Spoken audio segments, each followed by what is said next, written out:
우리 기독교의 복음은 예수 그리스도의 십자가와 부활이라고 하는 두 기둥을 받쳐주고 있습니다. 우리 기독교는 바로 예수님의 십자가의 구속의 은혜를 믿는 것이고 또 부활을 믿는 것이 우리의 신앙입니다. 그러면은 예수님의 십자가는 어떤 의미를 가지고 있는가? 이 십자가는 원래 로마 중세 로마에서 가장 흉악한 이 범죄자에게 가해지는 형벌의 도구입니다. 우리가 십자가를 목에 액세서리로 걸고 다니는데, 그러나 당시 십자가는 가장 치욕스러운 저주의 상징입니다. 하나님의 아들이신 예수님께서 가장 흉악한 살인 강도죄를 범한 두 행악자와 함께 십자가에 못 박혀 형벌 받으셨는데, 이 십자가에 예수께서 형벌을 받으신 것은 영적으로 아주 중요한 의미를 가지고 있습니다. 먼저 이 십자가는 하나님의 공의가 잘 나타나 있습니다. 예수님이 무엇 때문에 십자가에 못 박혀 죽으셨습니까? 죄 때문입니다. 누구의 죄 때문에? 예수님 자신의 죄 때문이 아니고 우리의 죄 때문이라 그렇게 말씀하셨습니다. 우리가 마땅히 죄 때문에 형벌 받아야 될 텐데, 죄 없으신 예수님께서 우리 죄를 대신 짊어지시고 십자가에 못 박혀 죽으셨습니다. 하나님이 사랑하는 외아들 예수를 꼭 죽여만 됐겠는가? 그게 하나님의 공의입니다. 하나님께서 사람에게 죄를 지으면은 반드시 죽으리라고 했습니다.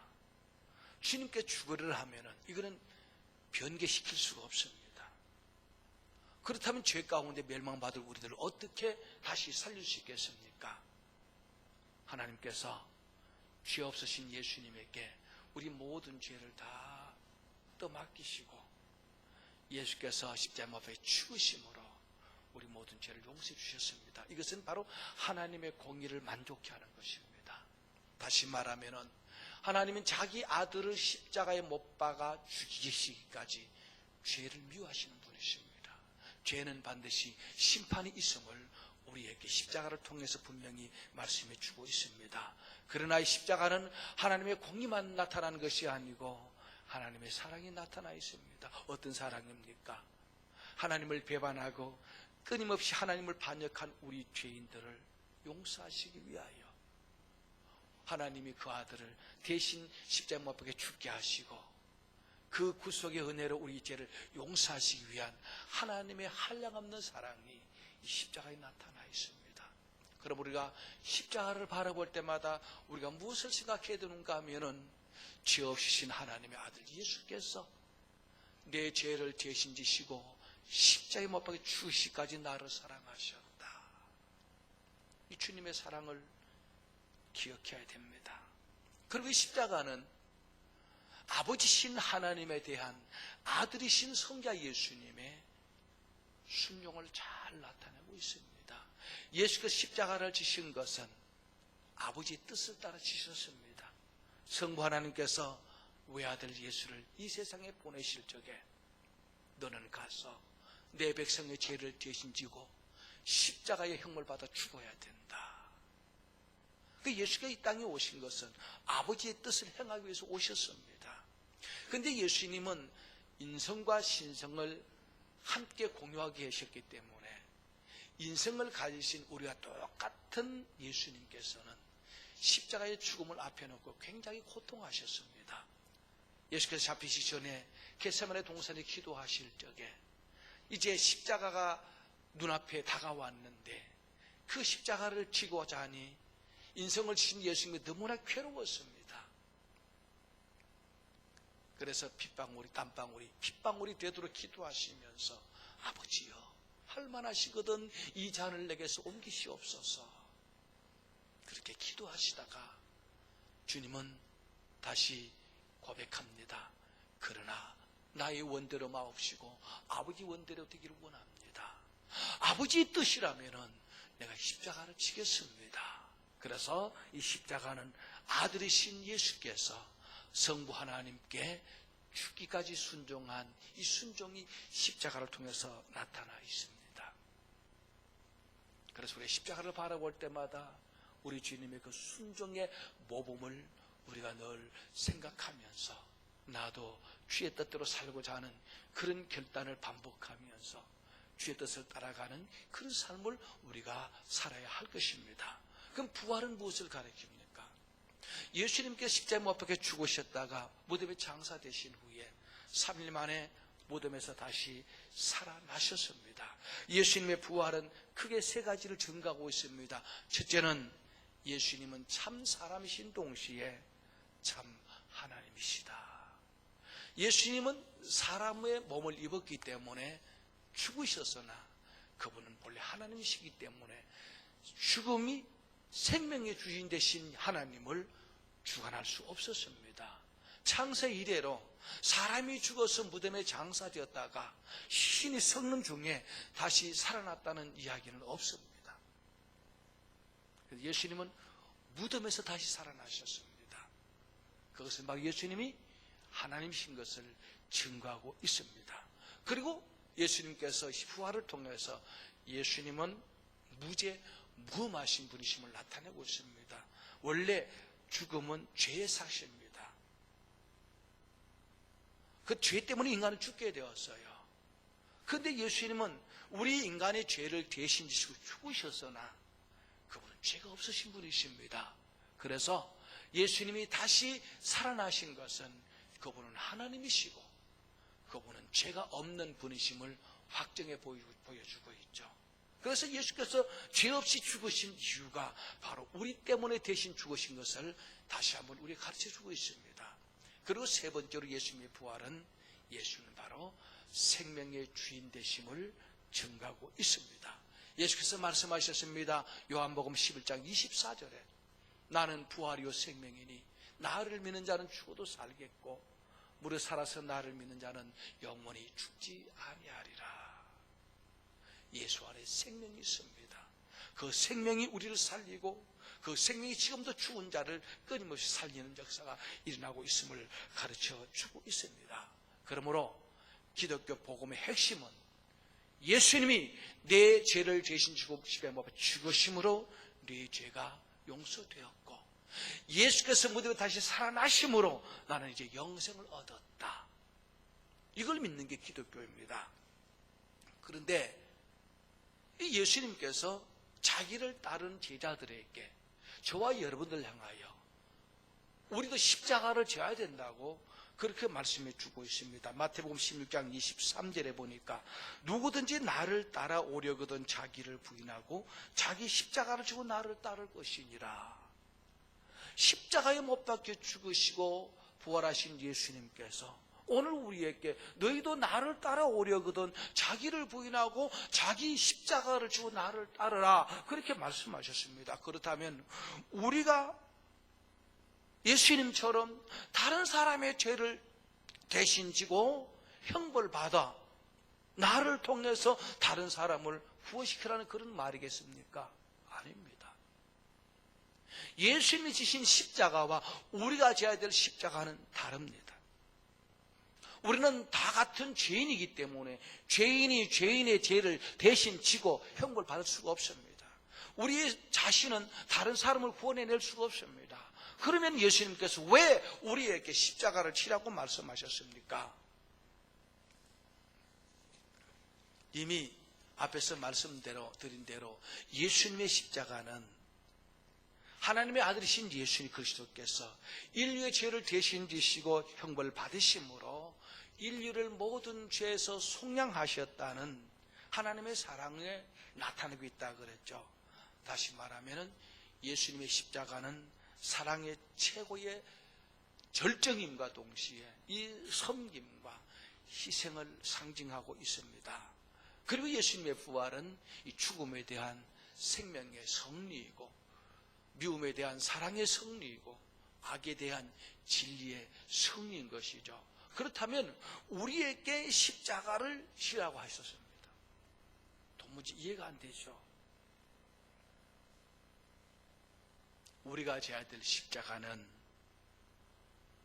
그것은 마태복음 16장 23절에 잘 나타내고 있습니다. 누구든지 나를 따르고자 하거든 자기를 부인하고 자기 십자가를 지라 그랬습니다. 이 자기를 부인한다는 게 뭡니까? 내 자신의 뜻을 하나님 앞에 복종하고 내 욕심을 내려놓고 주의 뜻에 순종하는 삶이 이 십자가를 지는 것입니다. 예수께서 자기 뜻을 포기하고 아버지 뜻을 받아들인 그것이 십자가를 지는 것인 것처럼 우리가 매일매일 삶 속에 내 욕심, 내 고집, 내 이기심, 내 아집을 다 내려놓고 주의 뜻이라면 죽기까지 순종하는 것, 이게 십자가를 지는 것입니다. 그리고 또 십자가를 지라는 말은 너희가 정말 나를 따르고자 한다면 나를 사랑하고 나를 섬기라. 너희가 나를 위하여 내 교회를 위하여 희생하라. 이 말이 십자가를 지고 나를 따르라는 말씀입니다. 근데 이 십자가는요, 우리는 십자가를 진다 하면은 고난만 생각하죠. 근데 십자가는 엄밀히 말하면은 축복의 통로입니다. 예수님의 십자가는 부활의 영광으로 나가는 통로입니다. 예수께서 영광을 말하실 때 꼭 십자가를 말하십니다. 아직 내가 영광을 받지 못했다 그렇게 말씀하셨는데, 영광을 받지 못했다는 말은 내가 아직도 십자가의 그 대속의 죽음을 죽지 아니했다는 겁니다. 예수님은 부활의 영광을 생각하실 때마다 항상 십자가와 연결해서 말씀하십니다. 예수님의 십자가의 죽음이 없으면 부활도 없습니다. 예수님의 십자가 부활이 없으면 성천도 없습니다. 그러므로 예수님은 항상 영광을 말씀하실 때 십자가와 연결시켜서 말씀하십니다. 결론적으로 말하면 우리가 십자가를 지고 주님을 따르는 그 삶은 바로 축복으로 나아가는 길임을 가르쳐주고 있습니다. 오늘 본문은 바로 위기에 처한 이스라엘을 구원하기 위하여 십자가를 진 다윗의 헌신을 소개하고 있습니다. 본문의 내용은 이렇습니다. 이스라엘의 초대왕 임금인 사울 왕 때에 이스라엘과 블레셋 사이에 큰 전쟁이 벌어졌습니다. 그때에 이 블레셋의 나라에는 키가 무려 6규빗, 그러니까 이 6규빗 한 뼘이라고 했는데 한 규빗이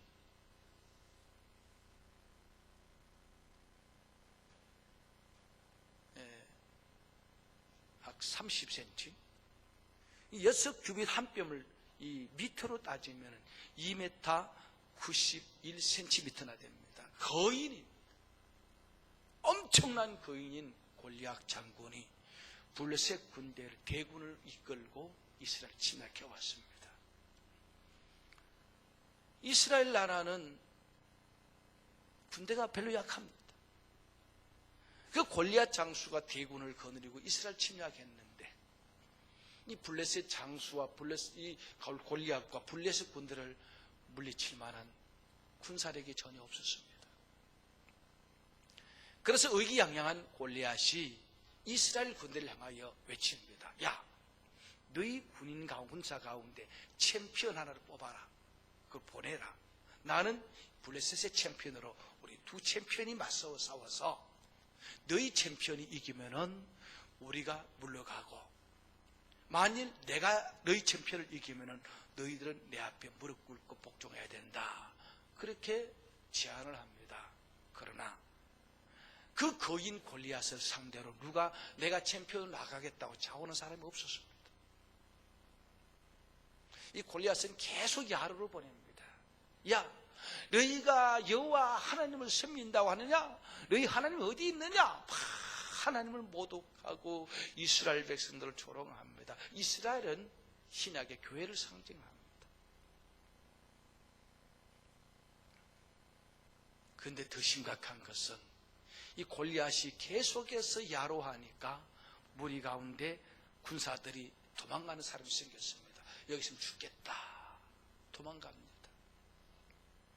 계속해서 골리앗은 야로를 보내는데 그 장수 가운데 그 누구도 한 사람 내가 챔피언으로 나가겠다고 자원하는 사람도 없고, 과연 누가 나타나서 우리를 구원할 것인가 서로 눈치를 보면서 구경만 하고 있습니다. 수수방관하고 있습니다.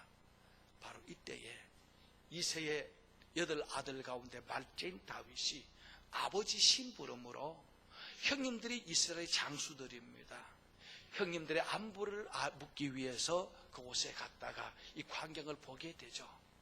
저 건너편에 블레셋 군사의 진에서 그 거인 골리앗이 이스라엘 백성들을 야로하고 하나님을 모독하는 말을 쏟아내고 있습니다.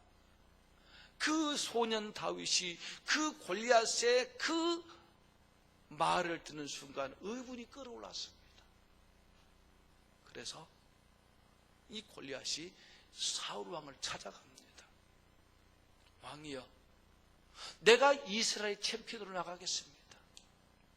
내가 나가서 저 할례 받지 못한 이 하나님을 모독하는 저 블레셋 군사를 골리앗 장수를 내가 상대해서 싸우겠습니다.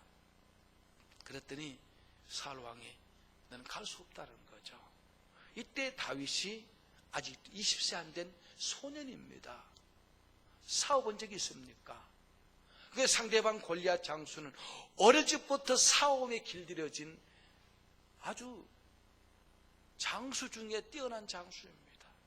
그의 군사들도 엄청 많습니다. 다윗이 골리앗과 싸우는 것은 계란으로 바위를 치는 격이죠. 그래서 아스라고 만류를 합니다. 그건 다윗이 말합니다. 아닙니다. 가겠습니다. 제가요 들에서 우리 아버지 양을 치고 있을 때에 이 이리들이 와가지고 우리 아버지 양을 움켜잡고 도망가면 내가 달려가서 하나님 이름을 의지해서 이거 이리에게 물려가는 양을 구해내고 이리를 박살낸 적이 있습니다. 그러니 그 하나님이 나와 함께 하시면은 저 골리앗 장수는 능히 내가 물질 수 있습니다. 라고 그렇게 말합니다. 자, 그러자 골리앗 사울 왕이 그렇다면 네가 가라. 그러면서 이 들에서 양을 치던 목동으로 살았던 다윗은 무기가 없잖아요. 그리고 군사로 싸워 나가면은 이 전투복을 입어야 됩니다. 갑옷을 입어야 되죠. 몸을 보호하는 옷도 없습니다. 그래서 사울 왕 자신의 갑옷을 입히고 자신의 칼을 다윗의 손에 들려주니까 이 어린 소년 다윗에게 골리앗 사울 왕이 입던 그 갑옷이 맞겠습니까? 안 맞죠. 병아리에 우장을 쓴 것 같죠. 칼이 얼마나 긴데요. 안 되잖아요. 그래서 한번 걸어보니까 기우뚱기우뚱 그런 거예요. 어떻게 저 골리앗 장수와 상대에 싸우겠습니까? 그래서 다윗이 갑옷을 벗어버리고 투구를 벗어버리고 칼을 던져버리고 평소에 자신이 잘 쓰던 물매라는 것은 옛날 우리 어릴 때 사용했던 새 잡는 고무 새총과 같은 그런 역할을 하고 있습니다. 죄악돌을 딱 사가지고 이 V자 되는 새총에 딱 당겨서 쏘면은 새가 맞아 죽죠. 그 다윗은 물매를 가졌다는 것은 이 이스라엘형 새총과 같습니다. 거기에 조약돌을 올려놓고 빙빙 돌려서 줄을 탁 놔버리면은 거기 조약돌이 달리났다 쫓아나가서 이리도 물리치고 사자도 물리치는 그런 무기를 사용했는데 평소에 이 다윗은 이 물맷돌을 잘 이렇게 활용을 했습니다. 그래서 주머니에 조약돌 2개 딱 집어넣고 물매를 들고 나가죠. 어린 다윗이 갑옷도 안 입고 창도 칼도 안 들고 그냥 뚜벅뚜벅 걸어나온 것을 본 이 골리앗 장수가 기가 막히죠. 야, 네가 나를 개로 취급하느냐? 네가 감히 나를 상대로 싸우겠느냐? 그랬더니 다윗이 뭐라고 말하는가 하면은, 야, 이놈아, 너는 칼과 단창으로 내게 나오거니와 나는 만군의 여호와 이름으로 나온다. 덤벼라. 그러니까 이 골리앗 장수가 뚜껑이 열리는 거예요. 막 피대가 팍 쓰게 되죠. 그래서 칼과 창을 양손에 들고 함성을 지르며 달려옵니다. 이때 다윗이 주문에 있는 조약돌을 꺼내서 물매에 올려놓고 돌레가 놔버리니까 그 조약돌이 물매를 떠나는 속도가 마하 아마 2.3배 정도는 아주 강한 속도로 달려갔어요. 이마에 정도로 팍 꽂혔는데 그 거인 골리앗이 뒤로 가닥닥 나빠졌고, 이때 다윗이 달려가서 골리앗 장골에 칼을 뽑아가지고 골리앗의 목을 쳐 죽여버립니다. 골리앗이 죽자 블레셋 군대의 사이가 떨어지죠. 그때 이스라엘의 군대가 와 하고 함성 치고 달려가서 그 모든 블레셋 군대를 도륙을 내버립니다. 그래서 이스라엘이 승리를 거두게 되는 것이 이 본 전쟁의 이야기입니다. 여기 위기를 당한 이스라엘, 위기를 당한 교회가 사탄의 침략으로, 사탄의 공략으로 속수무책할 때에 여기 달려갔던 다윗이 이 하나님의 교회를 지키기 위하여 십자가를 지겠다고 자원했습니다.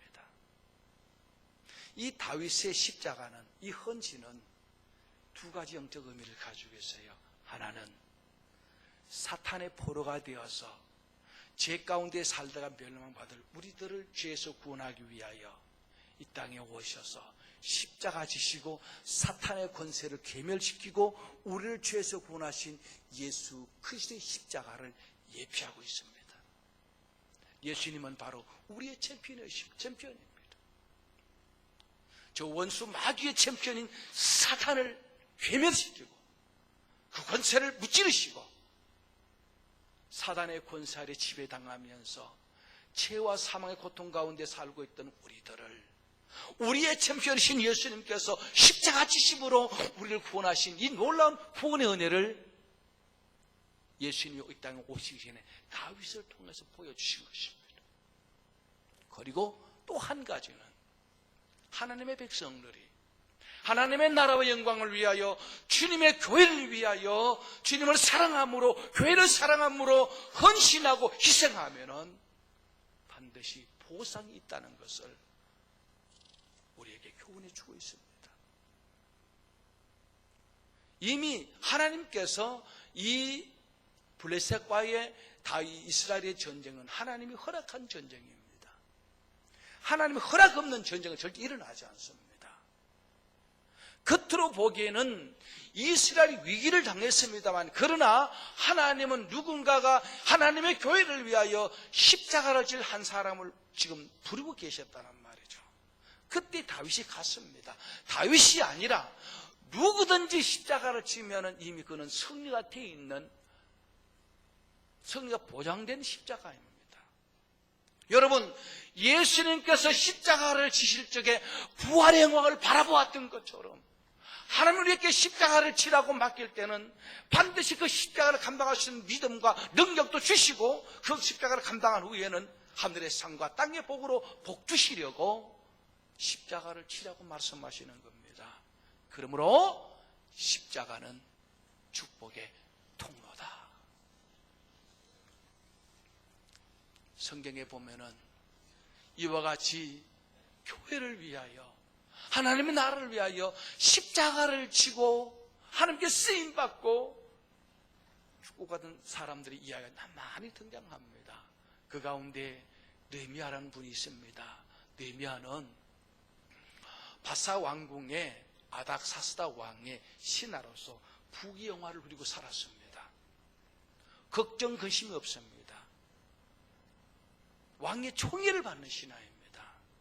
좋은 자리에 있을 적에 그 예루살렘에서 동생 하나냐와 그 일행이 느헤미야를 찾아왔습니다. 찾아와서 고국 예루살렘에 비보를 전해줍니다. 무슨 비보입니까? 예루살렘 성이 회파되고 백성들은 굶주림과 고통에 허덕이고 있다는 너무나 슬픈 소식을 들었습니다. 이때 느헤미야가 자기는 아닥사스다 왕의 총애를 받으면서 편안하게 사는데 하나님께 금식하며 기도합니다. 무슨 기도한 줄 압니까? 하나님, 예루살렘 성벽을 재건시키고 하나님의 교회를 부흥시키는 일에 내가 십자가 지겠습니다. 저를 보내주십시오. 십자가 지게달라고 기도합니다. 자기 편안한 생활을 다 포기해버리고 스스로 이 고난의 십자가를 지겠다고 보내달라고 기도합니다. 하나님은 하나님의 나라를 위하여 하나님의 교회를 위하여 십자가를 지겠다는 느헤미야의 기도를 들으시고 허락하시죠. 근데 하나님께서 느헤미야를 십자가 지고 보낼 때에 그냥 안 보냅니다. 능히 감당할 수 있도록 느헤미야의 안전을 위해서 아닥사스다 왕의 마음을 감동시켜서 이 느헤미야를 보호할 수 있는 군대를 보내주고 예루살렘 성벽을 재건하는 데 필요한 물자도 다 공급해 줍니다. 무엇을 가리키는가 하면은 예수님께서 겟세마네 동산에서 나의 원대로 마옵시고 아버지의 원대로 되기를 원한다라고 아버지의 십자가를 지겠다고 할 때에 하나님이 천사를 보내어서 예수님을 도우셨던 것처럼 우리가 주님께서 지고라 지라고 하신 십자가를 지면은 그 십자가 나를 이끌어 간다는 말이죠. 그리고 느헤미야는 이 십자가 지고 예루살렘에 가서 하나님의 은혜로 또 많은 어려움도 당했습니다만 결국 짧은 시간 내에 예루살렘 성벽을 재건하고 이스라엘의 부흥운동에 불을 붙입니다. 그리고 느헤미야는 이스라엘의 영웅이 되죠. 그 이름이 자손대대로 존경을 받고 있습니다. 또 신약에 보면은 예수님께서 잡히셔서 십자가 지고 골고다 길로 올라갈 때에 밤새도록 신문당하고 채찍에 맞으시고 온 등이 찢어지고 피를 다 쏟으신 그 예수님, 머리에 가수 멜리관을 찌르셔서 온 얼굴에 피가 낭자한 예수님께서 120번이나 되는 무거운 십자가를 지고 올라가는데 너무 지쳐서 쓰러지시고 떨어지실 때에 평소에 예수님을 따르는 제자들은 다 도망가 버리고 예수님 십자가를 대신 지고 갈 사람은 아무도 없었습니다. 우연히 그 길 곁을 지나가던 구레네 시몬이라는 사람이 있는데 이 로마 군인이 예수님이 자꾸 쓰러지니까 이러다가는 제 시간에 사형을 집행할 수 없기 때문에 구레네 시몬을 부르죠. 야, 너 이 십자가 대신 지고 가라고. 우연히 생각지도 못했던 십자가를 대신 지고 갑니다. 하나님이 이 구레네 시몬을 어떻게 보상해 주셨는가 하면 십자가를 대신 지고 갈보리 올라가서 예수님께서 처형당하시는 그 모습을 보고 구레네 시몬은 감동받고 예수를 믿게 되죠. 그리고 그 자손이, 그 가족이 다 예수를 믿고 그 자손에서 기독교 2000년 역사에 가장 빛나는 성 어거스틴이 그 구레네 시몬의 자손에서 태어났습니다. 하나님이 보상해 주신 것이죠. 오늘 본문에도 다윗이 지금 하나님의 교회가 위기에 처해 있는데 사탄이 계속 교회를 어지럽히는데 어떡합니까? 내가 십자가 지겠습니다. 그 어린 소년이 그 군인들 다 도망갔는데 장로, 권사, 집사 다 도망가 버렸는데 어린 소년, 평신도가 와가지고 십자가 내가 지겠습니다. 이 교회를 내가 지키겠습니다. 그리고 다윗을 들어쓰시고 다윗의 자손에서 왕이 끊이지 않습니다. 이 다윗의 자손에서 예수 그리스도가 탄생하셨습니다. 이 다윗의 자손 대대로 후기와 영화를 누리게 하셨습니다. 시골의 어느 교회가 이제 성도들이 자꾸 하나 둘 떠나가는 거죠. 그러니 교회가 너무 어려웠습니다. 재정도 어렵고 그래서 목사님이 사례비도 줄 수 없을 정도로 교회가 어려웠는데 그 누구 한 사람 여기에 관심을 가진 사람이 없었습니다. 그 교회에 참 가난한 한 여집사가 기도하다 감동을 받았습니다. 하나님, 교회가 어려운데 어떡합니까? 제가 십자가 지겠습니다. 그리고 파출부를 해가지고 그 수익금으로 목사님의 생활을 도왔다는 겁니다. 다 떠나갈 때에 그 한 여집사가 파출부에서 목사님의 사례비, 생활비를 이렇게 제공하면서 교회를 지켰죠. 그 여집사님 아들 가운데 목사가 나고 의사가 나고 대학 교수가 나고. 여러분, 우리 기독교는 십자가의 종교입니다. 십자가에 죽으시고 부활하신 예수를 믿음으로 죄사함받고 구원 얻을 뿐만 아니라 또 우리가 져야 될 십자가가 있다는 겁니다. 그런데 현대 그리스도인들은 십자가를 지뢰하지 않습니다. 선곡에서 있었던 이야기인데, 이 선곡 중에 무대 중앙에 각양 크기, 각색 크기의 십자가를 진열시켜 놨는데, 그 앞을 지나가는 사람마다 누구든지 하나의 십자가를 치고 가야 됩니다. 제일 먼저 무대에 등장한 이 배우가 고르고 가장 작은 십자가를 들고 무대 뒤로 사라집니다. 나타나는 자마다, 등장하는 자마다 항상 모두가 작은 십자가를 가지고 갑니다. 나중에는 가장 큰 십자가 중앙에 남아있어요. 아무도 그 무거운 십자가는 지뢰하지 않았습니다. 그때 십자가를 어깨 메고 예수님이 등장합니다. 근데 세상에 무대 중앙에 큰 십자가 남아있는 거죠. 오른쪽 어깨에 십자가를 메고 지나가시던 예수님께서 그 남은 십자가까지 왼쪽 어깨에 메고 무대 뒤로 사라집니다. 이미 예수께서 우리들의 모든 죄의 그 무거운 십자가를 지고 돌아가신 그 주님께 오늘도 우리 성도들은 계속 예수님께 무거운 십자가를 대신 지라 하고, 우리는 십자가를 피하려 하지 않습니까?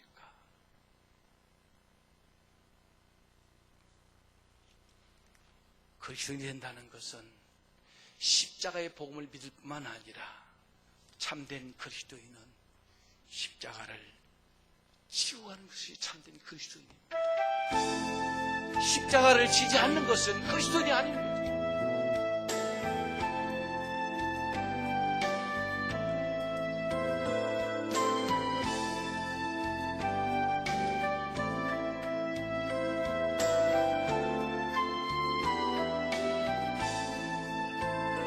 주님이 홀로 가신 그 길 나도 따라가오.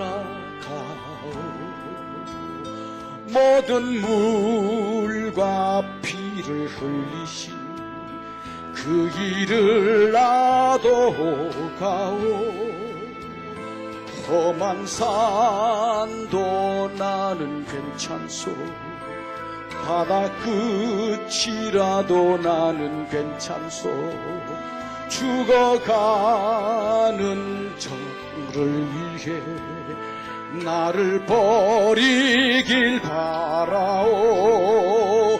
아버지 나를 보내주오. 나는 달려가겠소. 목숨도 아끼지 않겠소. 나를 보내주오.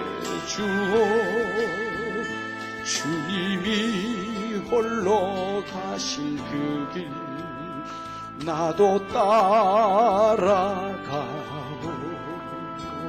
모든 물과 피를 흘리신 그 길을 나도 가오.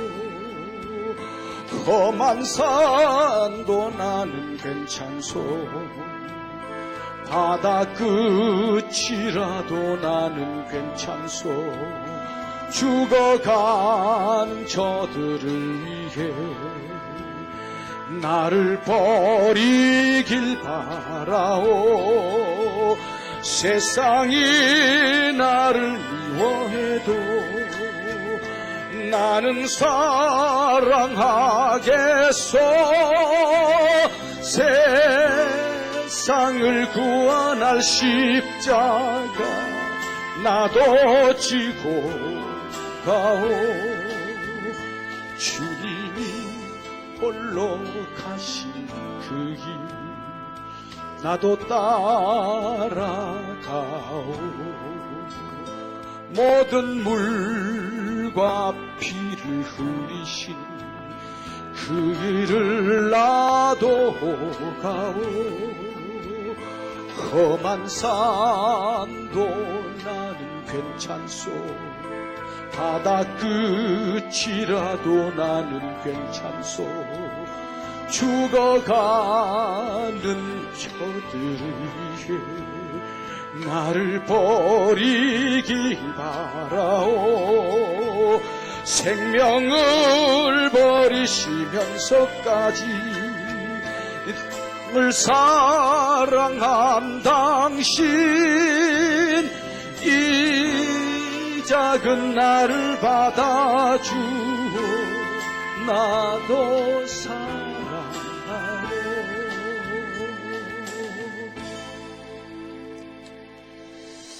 말씀을 마치겠습니다.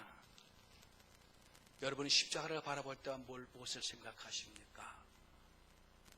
주님의 십자가를 생각하며 감사하고 있습니까? 누구든지 나를 따라오거든 자기를 부인하고 자기 십자가를 지고 나를 따르는 주님의 말씀에 여러분 어떻게 반응하십니까? 할 수만 했다면 십자가를 지기 싫어하고 마지못해 가장 작은 십자가를 골라 잡은 사람들처럼 십자가를 피하려 하지 않습니까? 주께서 오늘 말씀하십니다. 아무든지 나를 따라오거든 자기를 부인하고 자기 십자가를 지고 나를 따르지 아니하면 합당치 않도다. 이사야 선지자가 누가 우리를 위하여 가며 우리가 누구를 보내고 할 때에 주여 나를 보내소서, 그 십자가 제가 지겠습니다 라고 했던 것처럼 이 교회를 짊어지고 갈 십자가, 주님의 나라를 위해서 져야 될 우리 십자가 아멘하고 지고 가십시다. 십자가는 영광으로 나가는 통로요, 승리의 통로요, 축복의 통로입니다. 기도하겠습니다.